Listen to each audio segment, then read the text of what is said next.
RSS और भाजपा भारत की अर्थव्यवस्था जानबूझकर बर्बाद कर रहे हैं। विश्वविख्यात अर्थशास्त्री चेतावनी दे रहे हैं कि इंडिया आर्थिक तबाही के मुहाने पर खड़ा है। देश की जीडीपी 8.5% से शून्य पर आ चुकी है। यूएनओ चेतावनी दे रहा है कि इंडिया के आधे लोग बेरोजगार हो जाएंगे।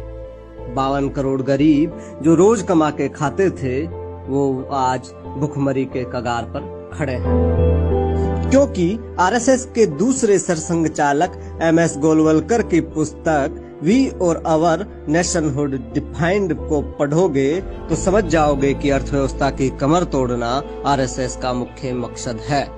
गोलवलकर ने लिखा है कि सत्ता में हमेशा रहने के लिए 95% देश को बर्बाद करना जरूरी है। गोलवलकर के नियम के अनुसार 95% देशवासियों को गरीब बनाया जाता है और चंद गुलाम किस्म के लोगों को ही सर्वशक्तिमान बना दिया जाता है। ऐसा करके हमेशा के लिए सत्ता को हथियाया जा सकता है।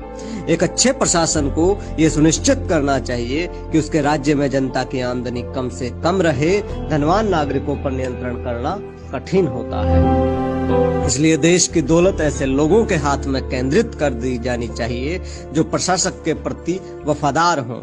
नोटबंदी, जीएसटी, बैंकों के बढ़ते एनपीए, पीएमसी, सरकारी कंपनियों को बेचना, रोजगार खत्म कर देना, दंगे करवाकर अरबों खरबों की संपत्ति को नुकसान पहुंचाना, संविधान को बदलकर कमजोर कर देना, ये सब एक षड्यंत्र के तहत किया जा रहा है। यूएन की रिपोर्ट के अनुसार 2016 से 18 तक रोज 1095 अमीर भारतीय देश छोड़कर विदेशों में बस रहे हैं। जरा गौर करो कि देश की अर्थव्यवस्था डूब रही है और सरकार के चेहरे पर शिकन भी नहीं है।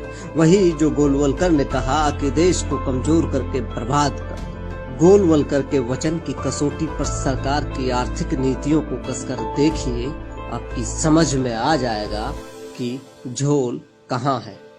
जय हिंद, वंदे मातरम।